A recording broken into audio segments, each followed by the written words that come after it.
When my grandmother Laura Jean was a little girl, she looked forward to Christmas every year, and she loved making paper snowflakes with her classmates and listening to Christmas carols on the radio. But most of all, she loved to go to Mr. Pemberton's grocery store and look in his window at that display with a beautiful manger scene in it. Every year, the whole town around her would be ready for Christmas, but Laura Jean's family always waited until Advent was over to welcome Christmas and decorate the house.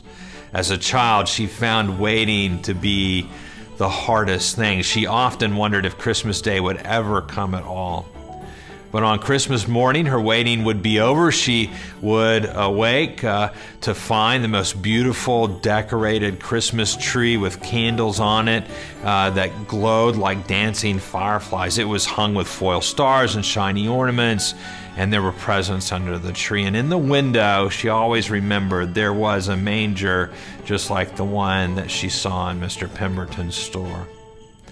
There are many ways to anticipate the arrival of Christmas, though not every family waits until Christmas morning like my grandmother's did. The seasons of Advent and Christmas are rich with traditions that bring together families, friends, and loved ones. All over the world, in our own diocese, people celebrate the coming of the Christ child in many different ways. From the lighting of the candles on an Advent wreath to making tamales to Los Posadas and the celebration of Boxing Day, traditions of this season are rich and they enrich our lives and our time with friends and loved ones.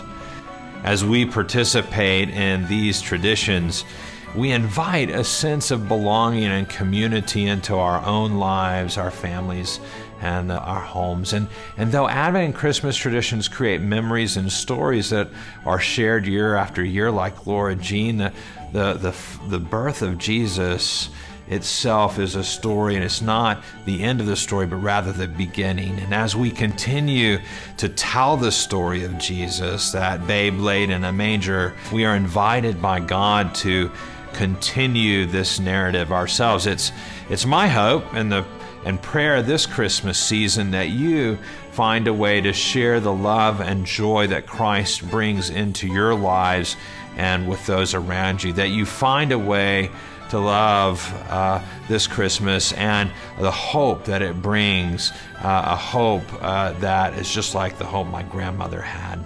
As we pass on our family traditions and share our beloved stories with friends, we are actually sharing the love of God and enriching God's kingdom, creating the community of peace, of shalom that God has invited us to share. I wish you all a very Merry Christmas.